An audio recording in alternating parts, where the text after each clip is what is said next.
Hi friends, I hope you have a wonderful day, and this time I'm going to be reacting to Geography Now Philippines, and if you have some suggestions, please leave them in my Discord server, and yeah, let's go.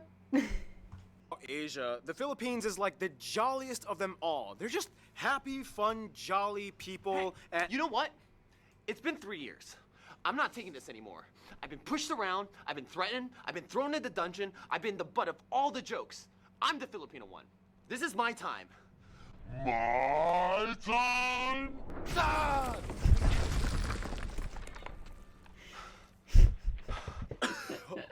Welcome to the Philippines. My turn. okay. It's time to learn geography. Hey everyone, I'm Ken, and as you know, I'm half Filipino. Years ago, I was looking for a job and I saw this ad asking for a motion graphics animator on Craigslist. Paul and I literally met up at a Jollibee for my interview. He said I was his top 3 candidates. In reality, there were only 3 candidates that applied, so technically I didn't lie, but yeah, the other 2 people kind of sucked, so yeah. Oh, and back then, I had this weird mustache and Paul's hair was basically this thing. Ken and I have been talking for a long time, and we agreed Ken definitely has to be in this episode. You've come so far from that Craigslist Jollibee interview, you've earned this. Thanks. Handa na? Magsimula. The Philippines is an interesting country because there's sort of a dichotomy between labels. If you ask a Filipino if they consider themselves Asian or Pacific Islanders, you might get contrasting answers. What do you consider yourself, Ken? I always thought Pacific Islanders sounded kind of cool, so I usually stuck with that. So first of all, The Philippines is a tropical archipelago of over 7,000 islands, about 2,000 of which are inhabited, and it is the largest island nation without any land So many islands, icon. Probably looks amazing. borders or shared island territory with another nation. the country is located in Southeast Asia, straddling the Philippine Sea in the north, the South China Sea in the west, and the Sulu and Celebes Sea in the south. Just to skip away lies the island of Borneo, which is split amongst 3 nations, at the closest point only about 22 miles or 40 kilometers away from the nearest island that belongs to the Philippines. Now, in general, many people will refer to one of the 3 main island cluster regions that people are a part of. There are Luzon in the north, where you can find the capital Manila and where the half of the population lives, Visaya in the center, and Mindanao in the south. Otherwise, the nation is made up of 17 regions, one of which is autonomous, the Bangsamoro Autonomous Region of Muslim Mindanao. This place has a high level of self-rule and autonomy appointed by the government. We'll explain more about this later. If you want to be absolutely technical, Quezon City, a bit north of Manila, is the largest city in the Philippines. However, the surrounding 16 towns and cities by Manila are called Manila Metro, or the National Capital Region, and they basically act as one unit. Otherwise, the largest city outside of the NCR are Davao City in Mindanao and Cebu in the Visayas. Manila has the largest and busiest airport, Ninoy Aquino International Airport, which is basically the hub that services the entire NCR. They also have the busiest shipping port at the Port of Manila. Otherwise, the second largest airport is Cebu Mactan International, and rounding out for third place is Davao City Francisco Bangoy International. In terms of land transport, though, the Philippines is well connected amongst the islands. In fact, the longest highway is the Pan-Philippine Highway that stretches about 3,500 kilometers across the country and connects Luzon, Samar, Liet, and Mindanao with underground tunnels connecting them. Finally, the What? Philippines has only 2 territorial disputes. The state of Sabah in Malaysia on North Borneo. The territory once had been part of the Sultanate of Sulu, a Muslim state that existed the 15th century to the 20th century, and that's a whole other story. As for the others dispute, as we mentioned quite a few times already, this whole area known as the Spratly Islands is a complete mess. If you don't know anything about this place, it basically goes like this. Yeah, it's pretty crazy. This is the map showing what everyone claims in the area. This big one right here is China's. Like, yeah, they just kind of pretty much went for all of it. This has even led to a few skirmishes between nations that have built patrol stations on the islands, and when they spot a ship that gets too close, things can get kind of ugly. It's kind of like this. Oh Hey, my. hey, hey, what are you doing? This is my area. I'm just doing some fishing and research here, you know? Why do you have a shovel then? Are you building something? Or? Well, technically there's no land protruding from this reef, so there's no land claim. So you're just gonna build your own land. For research. Anyway, here are some notable spots of interest. Fort Santiago, Magellan's Cross, San Agustin Church, Sagada Hanging Coffins, Wait, what? That looked kinda weird and interesting at the same time. San Agustin Church, Sagada They're really just hanging? What? How? That's weird. What? Why? Why? Why? I'm just asking why. Ada hanging coffins. Aguinaldo Shrine, Cebu's Philippine Taoist Ooh. Temple. Shrine of Mama Mary in Tagaytay, The Lapu-Lapu Shrine. Luneta Park, MacArthur Landing Site. Bunawi Rice Terraces, Ooh. Yeah, I love those. I love rice terraces. They look so amazing all the time. I would actually really, really wanted to go wherever, just in rice terraces. So yeah. Malacanang Palace. Vigan has many historical and Ooh. colonial buildings, The various national museums of history and arts. tons of amusement parks, And that's not even including all the natural wonders of the Philippines. They have an underground river. yeah. the most amazing, beautiful beaches in the universe. Hills that look like lumps of chocolate. And they're That really looked like a lump of chocolate. There were so many. Looked kinda unreal. Volcano Point, what? There's an island in a lake, in an island, in a lake, in an island. We should hang out sometime. Yeah, when you have 7,000 tropical islands on a volcanic archipelago, chances are things can get pretty crazy landscape-wise. Which brings us to... The actual physical land of the Philippines is the biggest treasure you will find here for sure. Anyway, the Philippines lies on the Ring of Fire and is specifically on a tectonic plate named after them, the Philippine Plate. And about 95% of the land is made up of the 11 largest islands. The country was essentially formed through the tectonic activity between the Philippine, Manila, and the Mindanao Trenches, the Mindanao being the second deepest in the world. This makes the country susceptible to small earthquakes and minor volcanic activity. About 53 active volcanoes can be found in all of these largest islands, except That's still a lot, 53. for Palawan. The most famous and picturesque of these include these three. See this island here, Camiguin? It actually has more volcanoes than towns on it. 7 versus 5, making it the place What? with the most number of volcanoes per square kilometer in the world. In fact, Like, then why they are still living there? Are they active, or they just counts as volcanoes, or I don't know how that works. We don't have them, so yeah. the tallest peak in the Philippines is a potentially active volcano, Mount Apo, located in the Oh. South Mindanao area. The country has numerous mountain ranges and highlands that dip into the fertile valleys, the largest range being the Cordillera Range in the North Luzon area, hooking into the Sierra Madre Range on the east side, which feeds the longest river of the country, the Cagayan, that flows into the Cagayan Valley. This valley, along with the Central Luzon Valley, are the largest arable croplands and produce nearly all of the rice in the Philippines. The Visayas are known for growing the most sugarcane, whereas Mindanao specializes heavy in coconut and fruit production. Back in Oh. Luzon, though, you can find the largest lake in the country, Lake Laguna Dabay, which is actually in the caldera of a dormant volcano. The lake has a weird detached island called Talim and is actually drained by the Pasig River that flows through the capital, Manila. And finally, the country is the heart of typhoon territory. They can come at almost any time of the year. The nation will experience on average about 20 of the turbulent storms annually, which often flood to their many river systems. But yeah, if anything, Filipinos are the most cyclone-adapted people on Earth. They're used to it. The water has always been kind of their thing. Swimming, So, just asking when when that happens less. I'm just interested because I seriously would want to go sometime to Philippines, and that would be kind of hard to travel on water, in water, in water, basically. sailing, fishing. Just not exactly quite diving into it. Otherwise, the Philippines is one of the 17 mega diverse nations on Earth. Oh, They wow. actually have the largest level of marine biodiversity in the world within their waters and the highest rate of animal discovery on the planet, with 16 new mammal species that were discovered in the past decade alone. They have everything from The longest snake in the world, the reticulated python. the largest fish in the world, whale shark, Whale shark. Whale shark. But that really looked like a fish. I didn't think even that it's a shark. So damn huge. Look interesting too.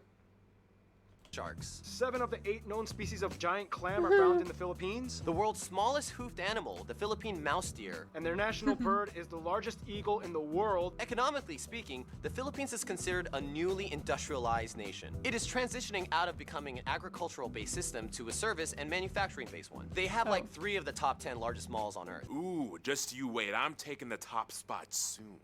They're one of the fastest growing economies in Asia, and as the 34th largest Oh, wow. economy in the world, their GDP purchasing power parity has surpassed the $2 trillion mark. Basically, the Philippines is definitely becoming a key power player in the world stage. It's like, We're so rich! Wealth and prosperity. someday. For what it's worth though, mining, fishing, and agriculture are strong industries as well. They are currently the world's largest nickel and abaca or Manila hemp producers, and the second largest coconut producer after Indonesia. Tourism, though, is another important Oh, industry, yeah. taking up about I'm dreaming about this like almost all my life. 8% of their GDP, employing over 3 million people. And now, food. Now in the Oh, yeah. Philippines, every region has their own specialty and culinary strange. Yeah, every dish looks like a fairy exploded. Lots of dishes you can eat kumakain kamay, or eat with your hands. Yeah, pretty much everything has rice, and then you're gonna get a lot of grease and salt and vinegar and a lot of like, I don't care if that looks like it goes there or not, I'm still gonna eat it anyway. Right, Ken? Yeah, that's Filipino food. Yeah. There's really no official national dish, but three meals that are well known for are adobo, lumpia, and sinigang. And in the non-Muslim Looks amazing. I want to try. parts, lechon is a huge Oh. deal. There are also dishes like Tagalog steak, tinola, pansit luglug, kare-kare, sigstig, tapsilog, balut, kinilaw, What was the one before the last one? tinola, pansit luglug, kare-kare, sigstig, tapsilog. balut. Fertilized duck egg.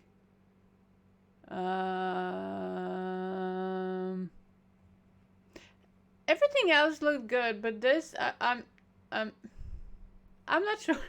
Lut. Kinilaw. And my favorite Filipino dish, palabok. Just put some nice little lemon juice on it. I actually got this at Jollibee. If you don't know what Jollibee is, it's like the most popular fast food chain in the Philippines. It's like if McDonald's and KFC adopted a Filipino baby, and they even added spaghetti to their menu for some reason. Otherwise, Filipinos are dessert experts. What? They love their ube. Ube everything. Ube ice cream. Ube bread. Ube pie. Ube cakes. Oh, they also have like sapin sa. How ube taste?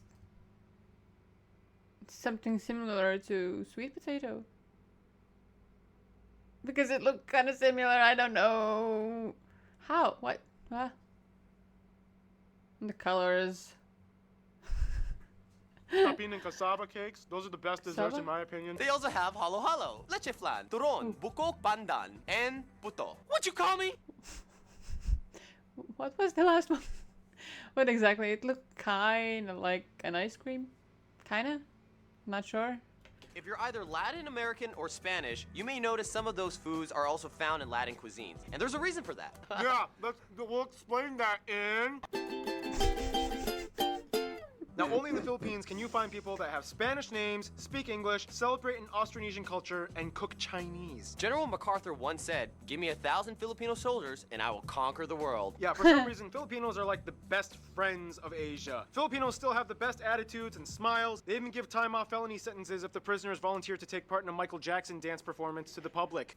But we're getting ahead of ourselves. First, the graph. The country has about 110 million people and is the 8th most populated country in Asia and the 12th most populated country in the world. There are about 175 ethno-linguistic people groups in the Philippines, the majority of whose languages are Austronesian. Of these groups, the largest ones are the Tagalog at about 28%, 13% are Cebuano, 9% are Ilocano, and 8% are Bisaya. The rest are made up of other groups plus a small minority of non-native citizens, mostly Asians and Americans. It's important to note, though, that the Philippines has about 10.2 million people overseas worldwide. It is one of the largest diaspora populations, spanning over 100 countries. The US alone has about 4 million. I mean, they were at one point colonized by the US, so go figure. They use the Filipino peso as their currency, they use the types A, B, and C plug outlets, and they drive on the right side of the road. Oh, and keep in mind the word Pinoy is synonymous with something that is Filipino. You might see that used a lot. Now back to the ethnic groups thing. Since there are over 175 of them, you would think, how do they all communicate? Well, the Philippines has two official languages. English, which makes them the 5th most English-speaking nation on earth, and Filipino, which is the standardized version of Tagalog. The Philippine Tagalog language spoken today is a very different from pure Tagalog. It actually has about 14% Spanish, 10% Malay, and 7% English mixed into it with a slew of other borrowed loanwords. You can What? see the influence in words like pintalador, guapo,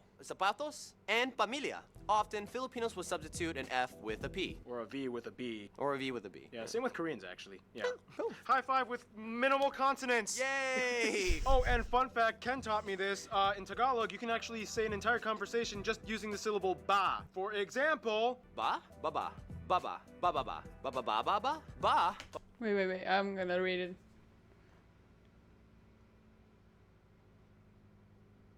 What? Ba ba ba ba ba ba Ba, ba, ba, ba, ba, ba. ba ba ba. Well, that was fun. Otherwise, in the Visayas and Mindanao area, Cebuano is a common language, as well as the other regional tongues like Wara. But actually, how can you understand like the ba ba ba ba? Is it like they're what?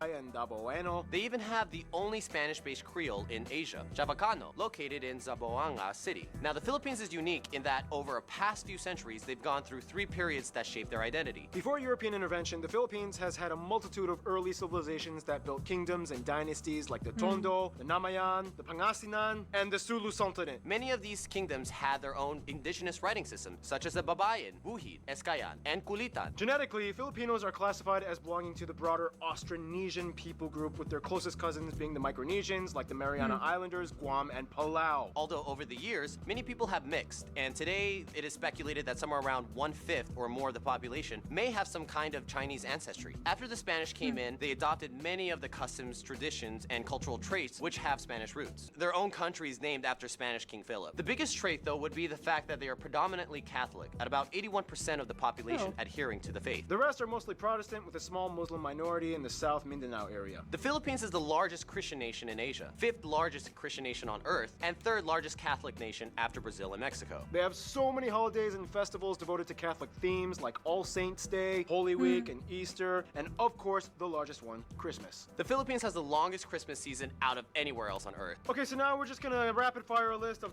For how long then?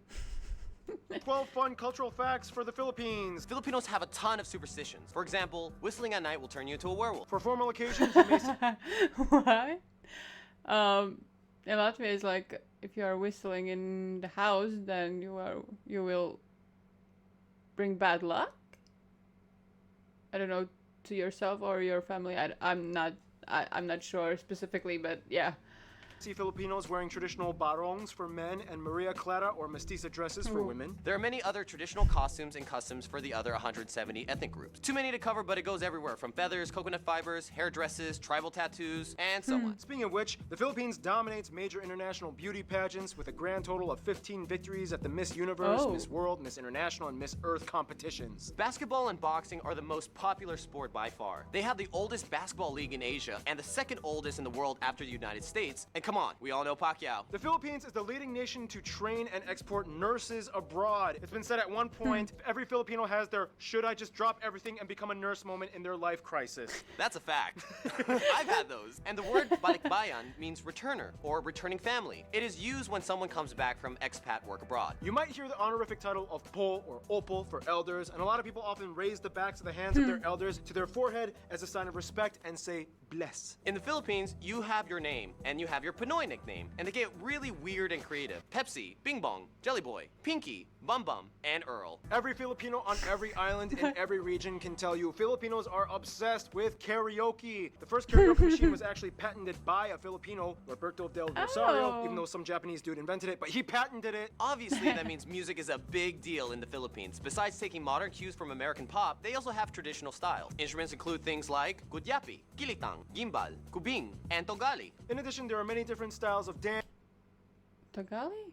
Look kind of interesting. but the most famous one considered the national dance is tinikling, a dance done between two pairs of perpendicular bamboo poles that are clapped together as percussion tools, and the dancers must weave their feet in and out in the spaces before getting hit or tripped. Now, on a Yeah, what I was expecting and interested. How could you dance like that? I probably would just lay on the ground all the time. I can't. What? Interesting. bit of a more objective note, we do have to talk about some of the controversies. The Philippines is beautiful, but if you've been keeping up with current events, they do have their fair share of issues that have made headlines. We don't sugarcoat everything here. Human trafficking, whether in the sex industry, slavery, or organ smuggling, has been a problem in certain areas. And even though anti-trafficking acts have been passed by the government, enforcement has not always been on par. The drug trade has also been a major inconvenience for decades, affecting millions of people in the country. This has led to the new controversial laws instituted by President Duarte, which encouraged the public to seek bounty in exchange exchange for hunting down drug pushers. Many have died in the process. And finally, you have the Moro conflict, an insurgency in the predominantly Muslim Mindanao region, which sought to take parts of eastern Malaysia and break away through conflict. The fight has been going on for nearly half a century, and now it's just ending at the turn of the 21st century. Kind of. For what it's worth, though, in the Philippines, everyone is family at the end. You don't have to be related to anyone to call someone ate or kuya. There's even a word, bayanihan, which means something like helping one another through community spirit without expecting anything in return. In any case, we gotta finish off this segment with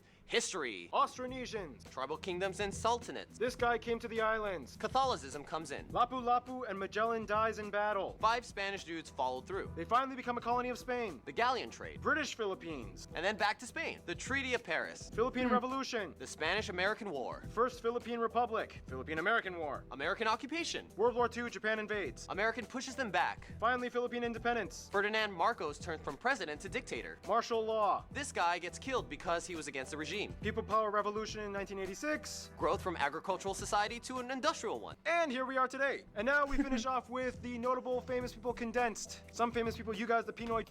Lately, I have been seeing that Latvian influencers are traveling to Philippines quite a lot lately, I could say. And every time it looks so stunning and so beautiful and makes me kind of jealous. Because, yeah, I really would want to go there, and yeah. Geography suggested we mention in this episode include Lapu-Lapu. Jose Rizal, these two saints, Melchora Aquino. Manuel L. Quezon, Lacan Dula. Josefa Yanes Escoda. And Vicente Lim. Carlos Peña Romulo, And all the Miss Universe winners. And there's a ton of Americans with Filipino or partial Filipino Oh, descent. Bruno Mars. Yeah, you can see there's lots of American Filipinos. Those two get along pretty tight. We'll explain more on how that happened in... Because of the long history in the Philippines being colonized by 2 major Western powerhouses, it would make sense that it would have ties with the outside world in many different ways. For friends, the Philippines is generally close with all the ASEAN nations and does great business with them, particularly Indonesia and Malaysia, their closest neighbors. The Marshall Islands, Palau, and the federal states of Micronesia are all cousin countries, many of which have Filipino migrants in them, and they all share the same history of being former U.S. territories and U.S.-influenced states. Of course, Spain will always be in the back of their minds as the former colonizer that they gained much influence from. Although Filipinos are not considered Latino, the Spanish and many Latin Americans kind of see them as like the adopted Asians that totally fit in their family. It's like, come on, you're Catholic, you eat flan, every 5th word you speak is Spanish, you're basically one of us. Interestingly enough, the relationship with Mexico has historically been always strong. The Philippines was ruled under a Mexico-based viceroyalty of New Spain. The Manila galleons were Spanish trading ships, which for 2.5 centuries linked the Philippines with Mexico across the Pacific Ocean, making 1 or 2 round-trip voyages per year between the ports of Acapulco and Manila. And Mexican traditions were brought in, like the Day of the Dead and Champorado. When it comes to their best friends, however, most Filipinos would probably say, even though colonial years were a little bit bumpy, ultimately the USA and South Korea. South Korea was one of their closest best friends from the 20th century on. World War II really bonded with them after the Japanese occupation years, and they supported each other diplomatically. Koreans are the top #1 tourist demographic that visit the Philippines. Koreans kind of admire the fact that even though they were both influenced by the US, Filipinos speak better English, whereas Filipinos practically obsess over Korean products and media. Us. That's why we're... For the USA, ties were close ever since they became their colony in 1898. The US also had the largest number of overseas Filipinos at over 4 million, most of whom live on the West Coast states like Hawaii and California. They are one of the oldest Asian partners of the US. They have a mutual defense treaty, and they are the largest export partner and 2nd largest import after China. American pop culture dominates much of the youth influence. Hollywood studios love filming there, and Gallup polls have shown that the USA is favored on average by over 90% of the people asked, making it one of the most pro-American countries on the planet. And Ken, you take the conclusion. In conclusion, if you enter a room full of Asians, you definitely know who the Filipinos are. While everyone's so uptight, we're the ones singing karaoke and somersaulting. You could just feel the energy of a Filipino. There's a touch of Latin flavor with American pop undertones. But in the end, no matter what island, you're immediately considered part of the Pinoy family. Ken, you're one of my best Aw. friends. I love you, man. I'm so proud of you. Thanks. Stay tuned. Poland is coming up next. Yeah, that was amazing, and yeah, I love the beach, and I'm still intrigued about the mountains that look like a chocolate, as he said. And yeah, the food looked amazing. I would I kind of wanted to try like where there was everything on the table. It was like on like leaves, I guess it kind of looked like. And yeah, I would totally want it to go. The nature looked beautiful, and yeah, actually, he mentioned the next one is Poland. But this summer I was in Poland and I was hiking on mountains and for about 30, I hope 30 kilometers. Yeah, my legs were done after it, but I love it. And I would love to go to Philippines and do the same, kill my legs for it. And yeah, I hope that you did enjoy this video, and if you did, please consider to leave a like and subscribe. And yeah, hopefully I'm gonna see you next time. Bye.